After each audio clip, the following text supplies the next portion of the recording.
They suck. I mean, they're not good at what they do. So I guess you would just keep trying anything you can to make something stick.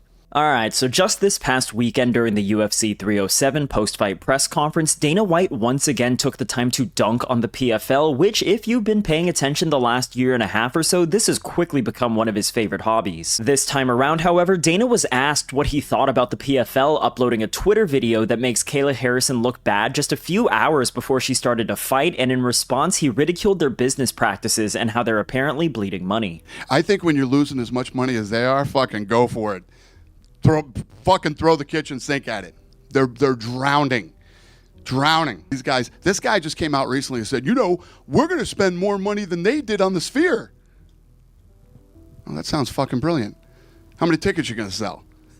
Yeah, they're not very bright. So if I were them, I would do it. Listen, it's all fair. And I gotta say, I can't help but agree with Dana when he says that Don Davis and the other executives at the PFL are just simply not good at what they do. And before you guys start calling me a Dana White glazer, because spoiler alert, I'm about to start doing a whole lot more agreeing with this guy throughout this video, just keep in mind that this is going to be the first video on this channel where I'm not calling him a pathological liar, or accusing Power Slap of being a money laundering scheme, or making fun of him for not understanding the internet. All this to say, the fact that the PFL is as utterly horrendous as they are, to the point where they have me siding with Dana White, says a whole lot about them. But the thing is, Dana and I hate the PFL for very, very different reasons, and I will explain why throughout this video. Now, going back to the UFC 307 post-fight press conference, Dana mocks Don Davis for the statement he put out last month in September when he bragged that their upcoming event, headlined by Francis Ngannou, is going to be more expensive than UFC 306 at the Sphere, which cost the UFC about $20 million.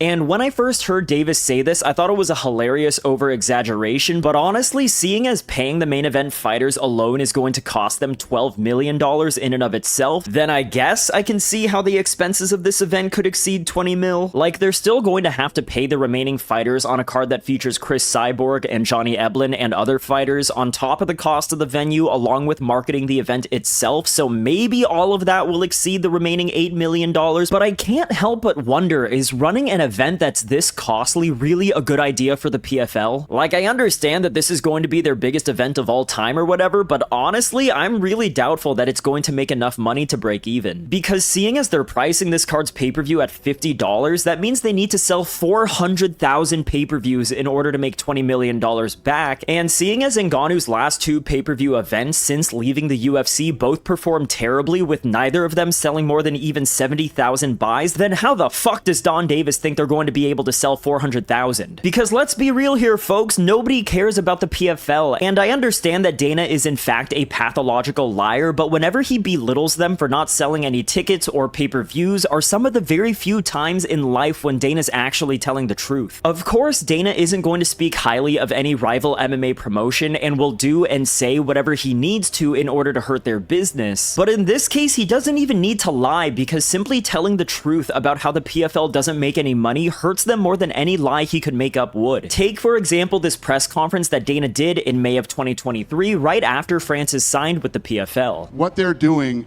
makes no sense to me. Their business strategy. I'm hearing that they're raising money right now, 280 million, 300 million, I don't know what the number is, from the Middle East. And I've done a lot of business in the Middle East. Those guys are sharp, and they know what to do. I don't know who in the hell would give them $280 million, because I'm hearing they're buying Bellator, right?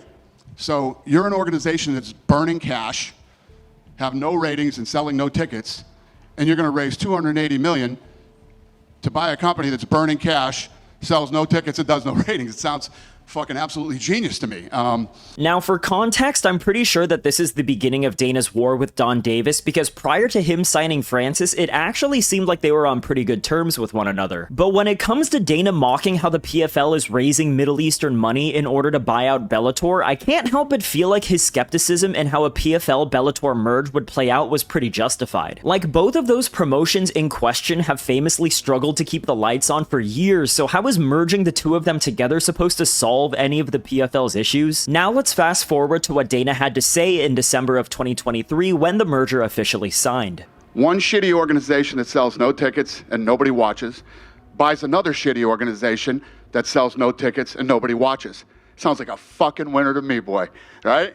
Woo! Okay, honestly, even when the acquisition was finalized, I was really unconvinced that it would be some sort of game-changing moment, and it seems like my suspicions ended up being true. And I think that Dana actually paints the reality of this situation pretty accurately when he says that this is simply just one unsuccessful promotion buying an equally unsuccessful promotion, so where's the actual value in the merger? When the UFC bought out Pride, the UFC was by far and away the biggest MMA promotion in the West, and through buying Pride, they were able to eliminate their biggest competition in the industry while also benefiting from signing some of the most popular legends in the sport. But when it comes to PFL buying Bellator, sure, they cemented themselves as the second biggest promotion in the West, technically, but the thing is, they haven't even merged their rosters yet and have been doing this weird structure of maintaining their tournament format while continuing to run Bellator events separately. Not to mention earlier this year, Douglas Lima, Chris Cyborg, and Gegard Mousasi publicly complained about the PFL not signing them for fights even when they were ready and willing to step into the ring. Fortunately for Lima and Cyborg, they seem to have worked something out with the PFL, seeing as Lima just fought last month and Cyborg is co-main event on the Ngannou card. But obviously this is not a good look and makes me wonder what's going on over there at the PFL since the acquisition. And then we have this press conference from earlier this year where he throws some more shade at the PFL's ability to retain their top fighters because they don't do good business. Given the situation that the other promotions have had as of late and everything, have you guys had conversations with other guys or girls from the other promotions?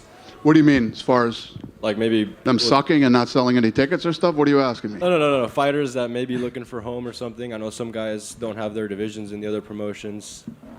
They don't have other divisions? There's some like fighters that don't have their respective divisions in those other promotions with the merger. Yeah, listen. If you're part of a shitty promotion that nobody watches and nobody buys any tickets for, and you want to get out of there and go to a place where we sell tickets and people watch, we'll probably see you someday. As you can probably imagine, this was right after the UFC announced that Kayla Harrison signed to the promotion, and seeing as the PFL was able to sign Francis the year prior, you know that Dana wanted to rub it in Don Davis's face as much as possible. And last, we have this press conference from April when a reporter tried to press Dana about bringing the UFC to Hawaii by saying that Bellator has already done events over there. I was going to say Bellator has had Hawaii events. Bellator could put on a fight in the parking lot. Dude, I can't even believe you just said that. PFL could, you know PFL was here on Friday. Did anybody know that? You're the media guys. I didn't know till Friday. They were selling tickets, buy two, get two free. I'm not busting on them. That's a fact. They put out a memo, buy two, get two free.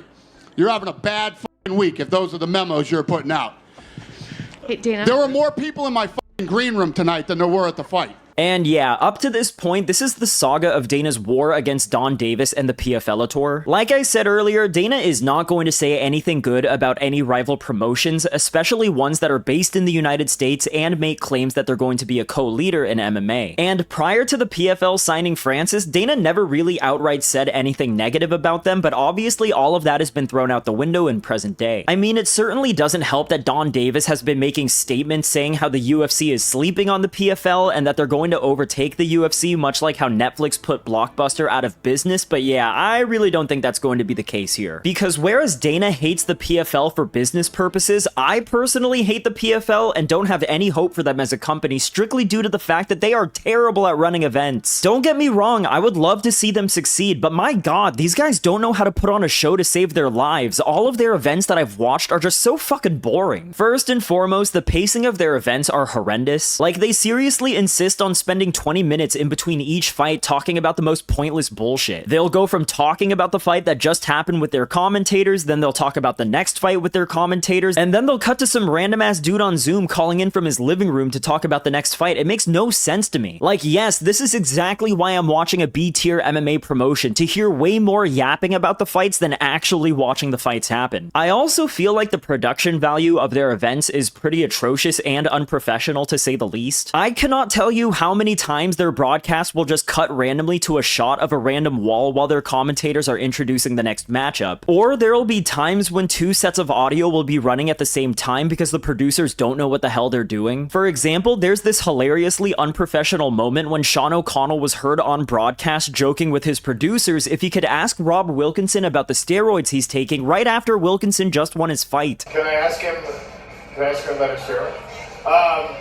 about his steroids? Where you got? Also, they're always promoting their dumb little smart cage more than they promote their actual fighters. And it's like, I do think that the idea of the smart cage is actually kind of a cool idea, but it kind of defeats the purpose of having a cage that can record strikes in real time when 90% of the time the stats on screen don't actually update in real time. Then I find myself getting distracted by how the stats aren't updating as they should when I should just be focusing on the fight itself. And now that I think about it, we don't even need all of these stats on the screen anyway. We don't need to be given a moment-by-moment account of all of these meaningless stats that nobody cares about, but hey, the PFL loves their gimmicks. Now, I know that some of you guys are waiting for me to address the PFL's tournament-style format, which, to be honest, I wouldn't say that I'm the biggest fan of, and even though I do consider it to be a bit of a gimmick, at the same time, this really is the biggest differentiating aspect that sets it apart from the UFC and 1FC. Again, I don't love the tournament format, but if they got rid of it, then they would quite literally just be a much shittier UFC that has worse fighters, worse production, and way worse marketing. And even with me being as fair and as objective as I can be when it comes to my judgment of the PFL, I just find watching it unbearable. I genuinely have an easier time falling asleep while watching the PFL than I do when I take Xanax, and that is not a joke. I know this from experience. And if you personally enjoy watching the PFL, that's great. I'm not saying that you shouldn't, but if you can genuinely sit through an entire event of theirs without being bored out of your mind, I applaud you because I cannot. But when it comes to Dana, what started off as a relatively healthy business rivalry between two promotions has devolved into mudslinging from both sides. And even though some of the things that Dana says about the PFL can come off as a bit mean-spirited, it's not like he's saying anything that isn't true. And honestly, I kind of see Dana's mockery of the PFL and my distaste for their production quality as two sides of the same coin. Me and many other fans cannot stand to watch their shows because of their terrible broadcast choices, and that opens the door for Dana to ridicule their lack of attendance and viewership. Anyways, that's the video for today. Definitely let me know what you think about Dana and the PFLator's ongoing feud. Do you think that the PFLator is a mess like I do, or do you think that they can pull themselves out of the hole that they find themselves in? As always, if you like the video, then like the video, and if you haven't subscribed to the channel yet, please do so. I appreciate you for watching, and I'll see you on the next one. Bye.